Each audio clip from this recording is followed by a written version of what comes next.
Welcome back to the Law School Toolbox podcast. Today, we're talking with ex-BigLaw recruiter Sadie Jones about some of the most common issues and questions we see in the law student job search.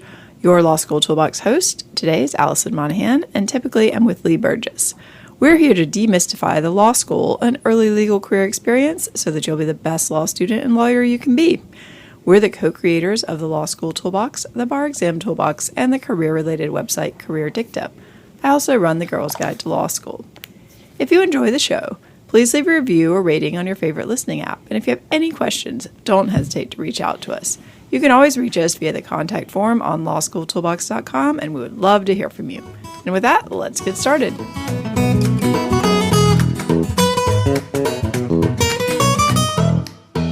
Welcome back to the Law School Toolbox podcast. Today, we're talking with ex-BigLaw recruiter Sadie Jones to discuss some of the most common issues and questions we get about the law student job search. So welcome, Sadie. Thanks for having me. Oh, my pleasure. Thanks for joining us. Well, one of the most common issues we get asked about is from people who just really aren't sure exactly what they want to do. So this is pretty common. How can people start figuring this out? And is it okay to apply to a summer associate position, for example, if you're not really sure that's what you want to do long term? Absolutely. I actually think it's great to go into a summer application or summer position open to try different things.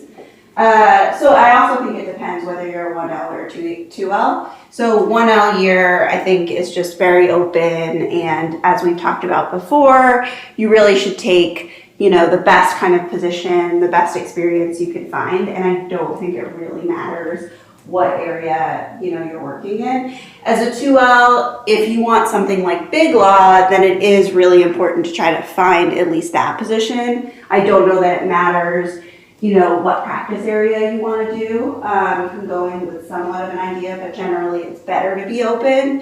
If you know that you want to do government work, I think it's good to look for those kind of things. But I also think a lot of this stuff can be interchangeable later. So I would focus more on getting good experience. Yeah, I think that's right. We always advise if you're a 1L looking at a summer position, you definitely want to try to do something legally related. And I think sometimes that's what helps people figure out what they want to do. After 1 year of law school, you haven't really had a chance to have a lot of on-the-ground experience. You probably haven't worked with clients. You have not necessarily written things that are going to be read by anyone other than your professor. So I think, going into that first job or even that second job open-minded can be a way to figure out, if you're really paying attention, what it is that you are going to be happy doing in the longer term. Absolutely. I also think, if you're, let's say, going into a law firm that has different areas and you, let's say, go in and you really think you want to be a litigator, I think it's great to try to take a corporate assignment or something different, a tax assignment, just to see. And you might realize it's definitely not what you want to do. But I think it's good to kind of get as much experience as you can, even if you're one of the people who thinks they really know what they want to do. So it sounds like firms, at least some of them, will help you kind of figure this out by letting you try different things. Is that accurate? Definitely. I think probably the bigger firms that have more opportunity, have more of that going on. But I think generally it's good to be more honest in this situation if you're not really sure what you want to do, and let them know that you are trying to figure it out and you are open-minded. How do you think people should frame that? Because I think there's some downside to just coming in and saying, well, I have absolutely no idea what I want to do, but thanks for hiring me. So I completely agree with that. And I think there are ways that it won't sound good. So I don't think you should go in and say, you have no idea what you want to do and you're just all over the place. So it is kind of maybe a good idea to come in with some idea. So say, I'm interested in litigation, but I'm open to other things, or I want to explore, other opportunities that you have, or suggestions, that kind of thing. So maybe start with like a kernel of a specific, and then keep yourself open. I think that's good advice. And even within a lot of organizations, depending on where you're working for, there may be opportunities to do work outside of the very specific area that you've been hired to do. So even if it's something like shadowing someone else to go to court hearing or something like that, that just seems interesting. I think you can always ask about those opportunities, and you don't have to see yourself as just being stuck in that role. Say you've been hired by a nonprofit to do a specific type of work. Well, talk to other people in the organization, go for lunch, go for coffee, and see what they do. And, you can kind of pick their brains about what it is they do. And you can really learn a lot about people's experiences, and sometimes even get the opportunity to, do things with them, which can be kind of fun. Yeah, I think that is the way to go, rather than maybe announcing it. Just kind of show, by asking questions and networking and talking to people, that you are interested and open-minded. I think you can sort of do that on your own. And I think most places appreciate a summer associate who is interested and engaged and is kind of like taking initiative. Right. Yeah, I think you want to, I always liked best the people who were curious and they seemed like they actually cared about what I was working on and wanted to know more about it. I was always happy to talk to those people and, sometimes got them opportunities to shadow and things like that they might not have otherwise had. Yeah, I think you'd really stand out as a summer associate, because I would say the majority of summer associates just kind of do what they're told, try to, just kind of go in with whatever idea they had, and kind of taking those assignments and, staying exactly in one spot. And so I think it's good to kind of be curious. Yeah, and, events and parties and things like that are a great place to talk to people and just say, hey, if you know who the person is, that's ideal, because then you know what type of work they do, and you can say, oh, I'm very interested in this case you're working on or this type of work you're working on. People love to be flattered that way. So if there are specific things that you think you might, it could be kind of embarrassing if you go up to the managing partner, for example, and you say, oh, who are you and what type of work do you do? And he's like, I'm like literally your boss. Yeah, everyone's boss. Yeah, I'm the boss of everyone in the firm. You ought to know who I am. And the same thing, like the director of the nonprofit, you probably should know who that person is in case you meet them. And you can say, oh, really admire the work you're doing here. Not, oh, what do you do? I also think that's an opportunity too, where maybe if you've gotten like an associate mentor, more junior mentor, or somebody that you're talking to, get an idea of maybe who people are, or you can ask specific questions. Oh, I wanted to get an assignment in this area. Is there a partner that you would suggest talking to? That kind of thing. Right, and then find out what that person looks like. So when you see them at a party and you hopefully see their name tag, something clicks in your head and you can say, oh, that's that person that I'm supposed to go and talk to. And that's also an example of an aside. People do not like name tags, and a lot of people won't put them on, but they're super useful in those situations. They are. I really name tag and use other people's name tags. You can look directly and know their name. It's way easier. Yeah, I really feel like enforcing name tags is something every party should do, but they don't always do. So anyway. Yeah. All right, well, let's switch gears a little bit and talk about resumes and cover letters, because this is really an ongoing and recurring issue for a lot of people. So what are some of the most common things that you see here that can sink an application? Well, number one above everything is typos. And that can be any level of typo. One misspelled word, something that's not formatted right, a spacing issue, the font not matching, anything. It should be perfect. Your resume should be 100% perfect. Multiple people should have looked at it. People have never seen it before, give you comments. So I would say that's number one. And I do think that students may not realize that a typo on a resume might be just an immediate ding. Like they're not getting past that point. Oh, absolutely. And one thing too to keep in mind there when you talk about formatting, send it as a PDF. Do not send this as a Word document, because you don't know what kind of font people are going to have on their computer. One of the weirder it looks really weird when your resume wraps and you have one line on an additional page. Mm-hmm. Just making it a PDF solves all of those problems. So always do that. And then also you don't get things like, did you leave track changes on? And someone can see your changes. Yeah. Just make sure your final version is a perfect PDF. And I think we've talked about this before, and it's, may seem like a small thing, but the document should be saved as like a name that makes sense and is what you meant for it to be. So, whatever you're calling it, resume 2019 or, And I think you should, specific. I think you should put your what the name job in it is. too, in that Yeah. in that file. So, mine were always typically saved like, Monahan resume, 2019. I also think you need to be careful about putting different types of jobs. Sometimes people put Yes. in like teaching job or law firm job or public interest job, and that just makes it look like you're applying to different places, which is fine. You can do that, but you probably don't want to send that signal. Yeah, I mean, you can have the resume saved for yourself as that, but make sure that when you print it as a PDF and send it, that it doesn't look that way. Yeah, make sure So when you probably upload it, will you have have multiple resumes. clean version. Yeah. You can even put the organization name with your names. Monahan resume, whatever organization I'm applying for. Nobody's And gonna- actually, that goes to my next point, which is that your resume really should be tailored to the job. right. And so you probably will have multiple resumes, and you may even want to slightly change a resume for one firm over another firm, or if there's a practice area you're sort of focusing on. There's always a way to kind of make some small changes that make it more appropriate. So I think you should be really specific and detailed in terms of that. I agree. And you want to do that without making it obvious, because everyone wants to think that they're your perfect job. So I want to think, if I get your resume, oh, this person is exactly suited for me. They have attention to Yes. detail. If you are going to put the organization's name in it, make sure you get it right.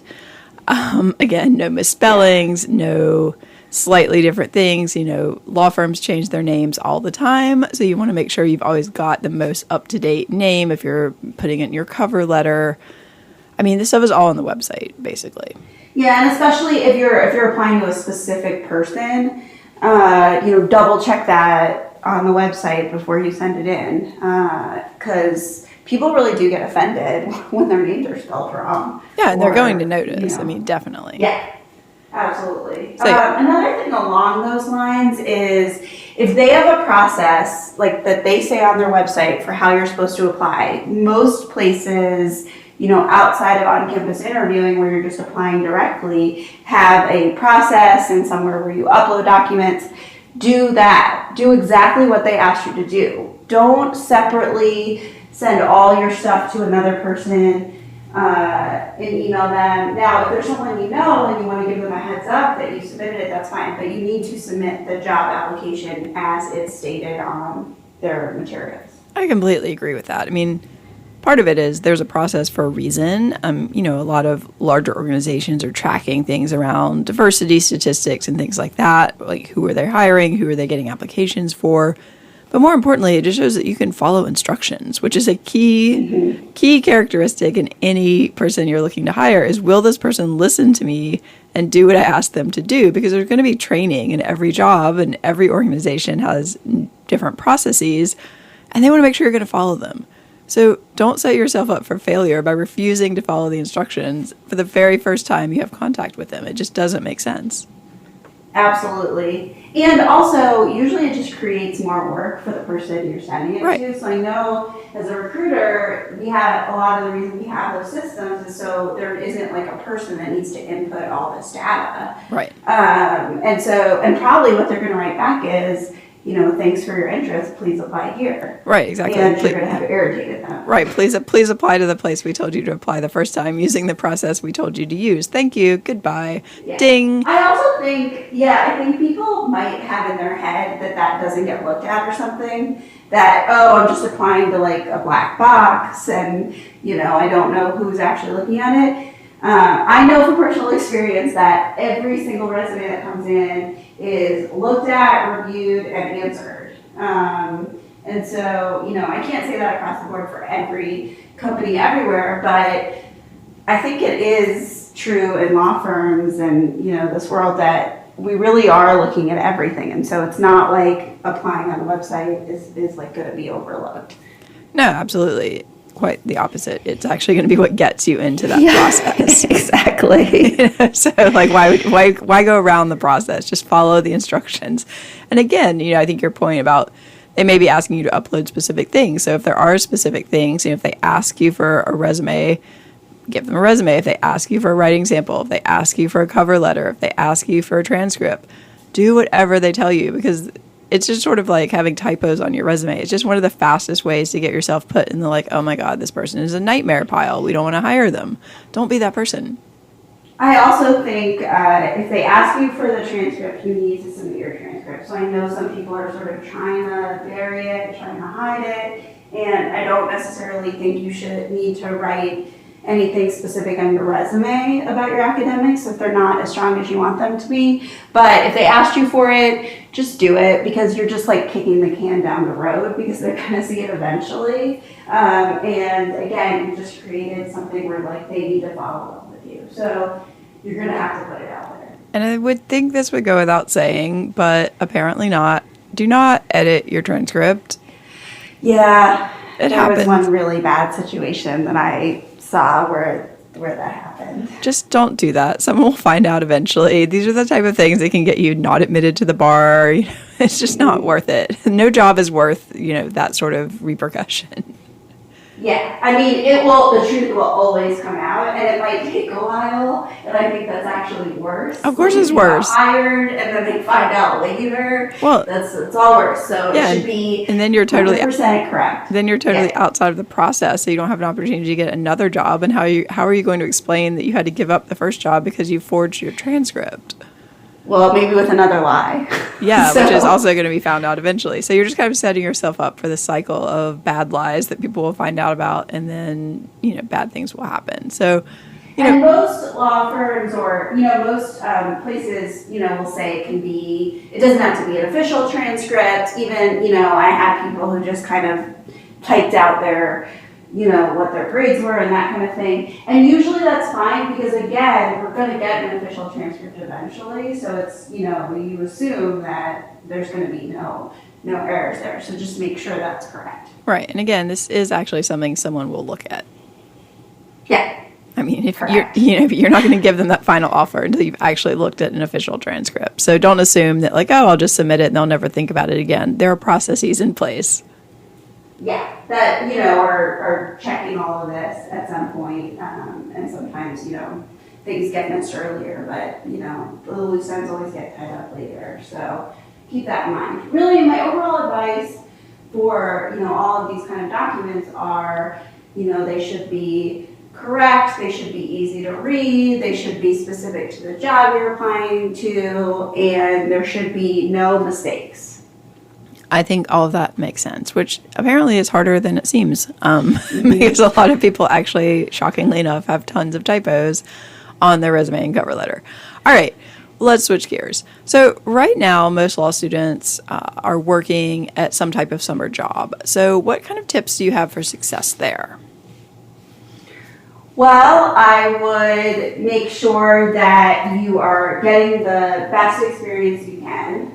So make sure that you're, like we talked about before, kind of seeking out good, interesting, diverse work. Make sure you're an easy colleague for everybody. So that means from people in the mailroom to secretaries to legal assistants to maybe people you're working with, in other areas, if it's a company, to partners, to everybody. So that you're somebody that people say, oh, I had a nice experience talking to him or her. Also, go to the social events, if there are social events. Go out to lunch with people, get to know people. Make sure they get to know you, because at the end of the summer, if it's a situation where there'll be a job offer, you want to make sure that people know who you are in a good way. So, I would kind of say, you want to stay a little under the radar, but you also want to be, somebody who's, people at least like to talk to. So, not standing out in any way of being demanding, that kind of stuff. Yeah, you just want to be basically a pleasant colleague who does competent work and asks reasonable questions and gets things done on time, shows up to work on time. All these things that's these are not that difficult, but they do make a really big impression on people. So if you are showing up late, someone's probably going to notice that, and maybe you're not sure when you should be there, but that's something you should ask people about. Is there a certain time that it's typical for people to get in the office, or you can show up early and then notice when other people show up. And this also can depend on who you're working with. Different people you're working with have different preferences. So if your boss that you're working with primarily never shows up until 10, you probably don't need to be there at 7. But if you're working for someone who is an early morning person, you at least probably want to talk to them about like, hey, I noticed you come in really early. Do you want me to be here then too? Absolutely. And I think, make it in a way you're open to how, whatever they want. And most also about being late, if you reply to something and say you're going to come or accept a calendar invite, make sure it's clear that was, a real RSVP, you were there, you knew you had to be there. I know there's been a lot of issues with summer associates that I've seen where they didn't understand they were really RSVPing, and they accepted a calendar invite. And so they thought it was just to get another calendar, and then people were expecting them there. So make sure it's clear. I think generally you should be going to everything is the other thing, everything you can. So there's a training, an event, whatever it is, your job is to be there. Right. I think it's important to recognize that other people have put time and energy into these things, and they're not just doing them, for the fun of it. They theoretically are doing them because they think there's some benefit to you or benefit to the organization for you to be there. And frankly, it's kind of rude not to show up to things that you're invited to in a situation like that, particularly if you have RSVP'd. I've seen people get very, very upset about that. If they plan an event and 20 people say that they're coming and only 10 people show up, and then everyone looks bad, basically. And I know we had a specific one with a partner who was doing a presentation, and it was going to be early in the morning, but it was like, that's when it worked out, it was like 8 o'clock in the morning, and nobody showed up. Oh, wow. And she's the only one there. Yeah, and they all somehow were not understanding that they had really, RSVP'd. And it was a really bad situation, and, she had made an effort to get there early. Right, and these are extremely busy people who are taking time out of their very demanding schedule to do something for you, and you say you're going to be there and then you don't show up. That looks horrible. All right, well, we're running low on time, but before we run out of time, let's talk briefly about OCI, which people are preparing for now. Give us an overview and an idea of who tends to be successful there. So I think the people that are successful for OCI definitely go in prepared and with a game plan and kind of know why they picked the employers they did and kind of, as we've talked about before, have some kind of system, whether it's a Trello board, Excel spreadsheet, note cards, whatever it is, to kind of keep track of everything. So I think, that's really important because it's a very rigorous process and you're talking to lots of people, so kind of keeping it all straight, I think is really important. I also think that the people who are successful can really do their pitch in the 20-minute interview that you have on campus, because that's quick. Or it can be slow, depending on the interviewer sometimes. But that you can sort of fill that time, connect with the person, make yourself somewhat memorable, in a day where that person probably has interviewed 20 people. So I think that's really important. So I would say, practice is really the number one tip I have for OCI, making sure that you've done mock interviews, you know what you're saying, you can get this all across quickly, and that you don't make any mistakes about who you're talking to or, things like that. I've seen so much of, I didn't know you didn't have an office here, I didn't know you didn't do this practice area. That is just really inexcusable to me. Yeah, and it does happen. You might listen to this thinking, oh, I would never say that, I would never do that. But the reality is when you're doing a ton of interviews back to back in a day, it's actually pretty easy to get confused. I accidentally interviewed with a firm in DC and they turned to me and said, oh, why do you want to be in DC? And there was this moment of, DC? Why would I want to be in DC? I didn't really realize that I'd accidentally applied to your DC office. So let me talk about my visit to the Easter egg roll when I was a child. It did not go well, let's put it that way. Well, and I guess you can be someone who hopefully can think on their feet. I did not get a call back, let's put it that way. It was pretty obvious that I did not know what I was talking about. So it does happen. But yeah, I think, whether it's note cards or having a Trello board that you check on your phone right before you walk in, you just want to have these basics down. And again, even though the firms are interviewing tons of people and you're interviewing with hopefully lots of people, you want to make it feel like they actually are a valid choice for you and that this is a place you're actually interested in. Yeah, I would hear a lot that the interviewer, was calling the person back because they really connected with them, and whether or not that was genuine, I don't know, from the student side, but at least the interviewer felt like, oh, they really want to be here. Because I think something for students to keep in mind is, especially these days, most places aren't calling back that many people because everything's sort of smaller.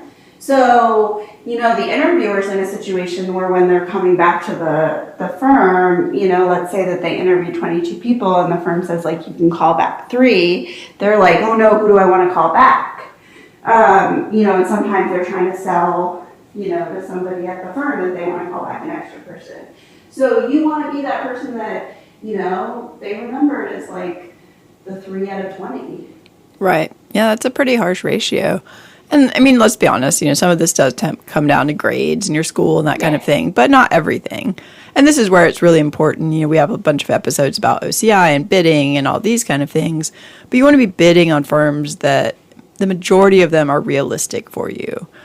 Because, if you're looking at that, okay, 3 out of 20 people are getting a call back and you're completely under their grade cutoff and you know that because the school's published the grade cutoff or whatever, it's fine to have your reach firms, but you can't have all of them be reach firms if you expect to actually get a position.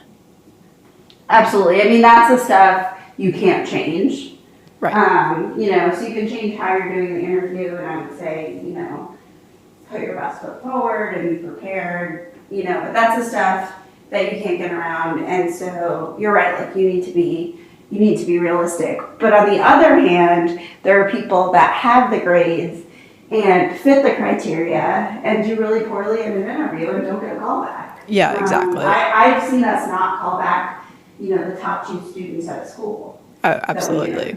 Yeah, and, there, I think, typically that, I've seen that as well. Typically that comes down to either just extreme arrogance or no personal skills whatsoever.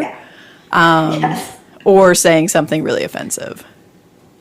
Yes, which definitely happens. Which surprisingly does happen, yes. So, some people, I guess that's why I think mock interviews and that kind of thing are so important, because I do think that there are people who just don't realize how they come across. Right. Well, so unfortunately, some of those people are unlikely to be helped by a mock interview, but videotaping maybe can get through to you, but even then, probably not. True. But I think sometimes a mock interview you can at least ask for feedback, But yeah, videotaping I think can be helpful too. You also have to be the kind of person who is not self-aware but is open to being self-aware. Right. Which might be an unusual combination. But I would say, I think my advice to everybody would be that you should be open to feedback on things like this and you should not be defensive. Yeah, absolutely. As a goal, I think that is a valid goal. And I think, too, it's important to prepare. And if you know that you're someone who's not the best interviewer naturally, you probably want to prepare more about what you're going to talk about. So you can kind of predict in a lot of cases. These are not often interviews that are designed to be really difficult. They're not consulting style interviews where they're trying to trick you or they're trying to really see how you think. These are typically softball type of things. So it's going to be a lot of questions about, how do you like law school? What classes do you enjoy or not enjoy? Why are you interested in this firm? Why are you interested in this practice area? What are you interested in doing? And that fills 5 minutes. So then someone has to fill the rest of that space. So you want to be really ready with good questions. You want to have your story. As an interviewee, this is not the place to be giving 1-word answers. Do you like law school? Yes. That's not a good answer,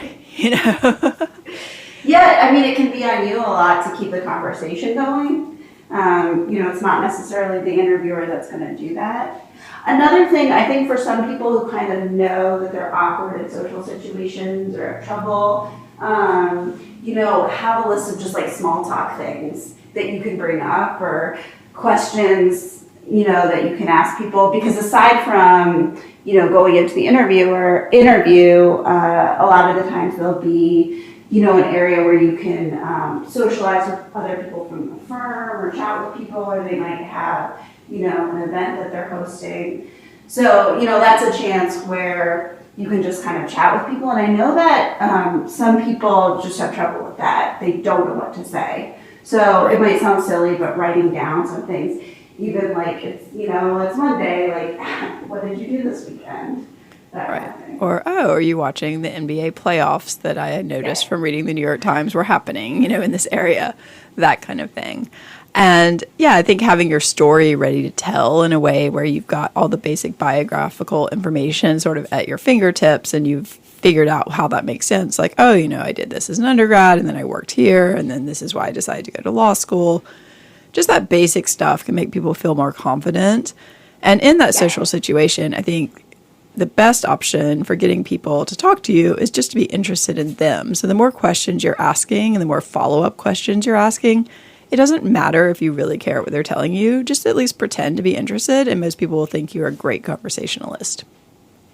And figure out a way to gracefully leave a conversation too. Yes. I think that's something that a lot of people I've noticed have trouble with, and it's really awkward if you just stop talking and turn away from the person. But a lot of people do that. Really? That would be so rude. I mean, Yes. I feel like, you want to close with something like, it's been really great talking with you. I really enjoyed hearing about this case you're working on. If you'll excuse me, I'm just going to go do whatever you're going to do. No, I've seen a lot of people just do not know what to do and they just stop talking.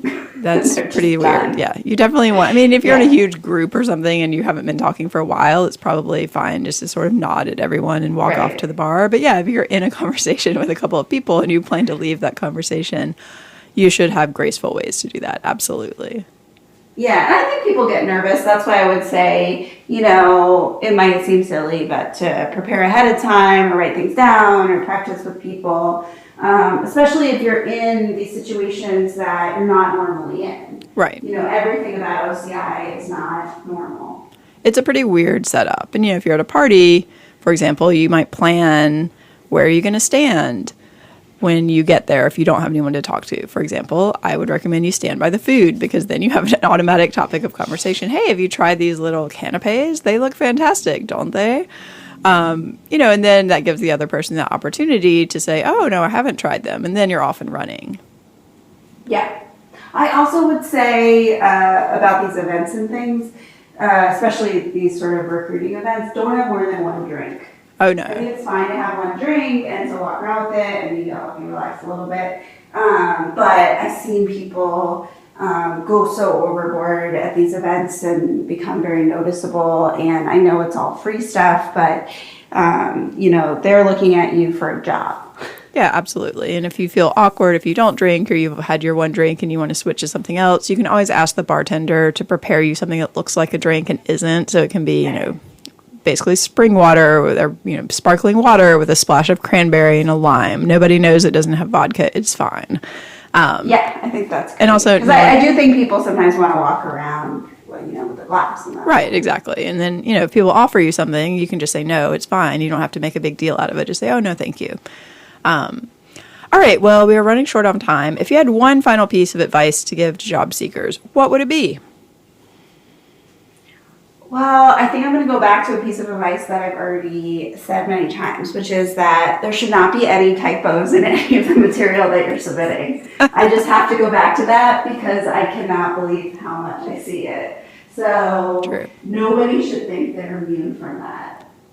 No, absolutely. You see typos even in the New York Times or very occasionally in the New Yorker, but even in papers of record, the Washington Post, the New York Times, they have typos probably on a daily basis. So this is something you definitely want to get right. So have tons of people read it, go through it, go through it backwards, go through it upside down, do whatever you have to do to make sure that your documents are perfect because that is your calling card and that is what you're putting out there. And my one other small piece of advice is, in all of this, we're talking about preparing and everything like that. I also think you should remember to be yourself, and your personality should shine through, aside from kind of, following directions and doing the right thing. And that applies to summer associate, OCI, interviews, whatever. They do want to see who you are. And Right. so I don't think you need to hide that. No, just be the best, most polished version of yourself. One who doesn't make typos. Exactly. All right, with that, we are really out of time. Thanks so much for joining us, Sadie. Thanks for having me. My pleasure. For more career help and the opportunity to work one-on-one with us, you can check out careerdicta.com.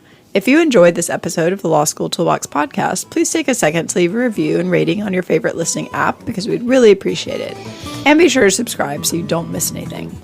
If you have any questions or comments, please don't hesitate to reach out to Lee or Allison at lee@lawschooltoolbox.com or allison@lawschooltoolbox.com, or you can always contact us via our website contact form at lawschooltoolbox.com. Thanks for listening, and we'll talk soon.